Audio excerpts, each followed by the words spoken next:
ரிமோட்டை தூக்கி போட்டேன். அதான் சொன்னேன், விமர்சிக்க உரிமை ஜனநாயகத்துக்கு உண்டு. அது தூக்கி போட்டேன். ஆனா ரிமோட்டை வேற ஆள் தூக்கிட்டு ஓடிட்டா.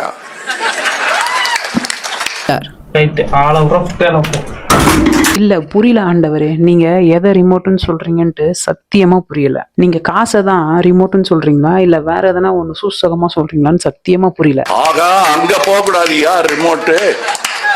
ரிமோட் ஸ்டேட்டோட இருக்கணும். என்னங்க எனக்கு ஒண்ணுமே புரியல. அதுதானப்பா எனக்கும் புரியல.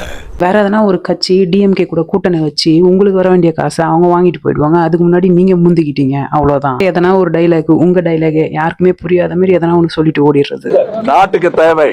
அதனால் வந்திருக்கிறேன். உருட்டு வழியில் உருட்டி பொழைக்கும் குருட்டு உலகமடா நண்பா, உருட்டை பழகி கொள்ளடா, நீயும் உருட்டை பழகி கொள்ளடா.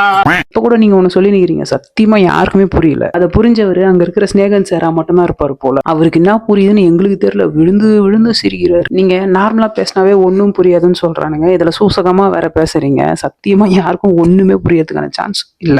கமல் பேசுறது எங்களுக்கு புரியலன்னு தப்பாகுதுண்ணா. ஏதோ ஒண்ணு மீட்டிங்ன்ற பேர்ல நீங்க ஒரு காமெடி பண்ணிட்டு இருக்கீங்க. பண்ணுங்க.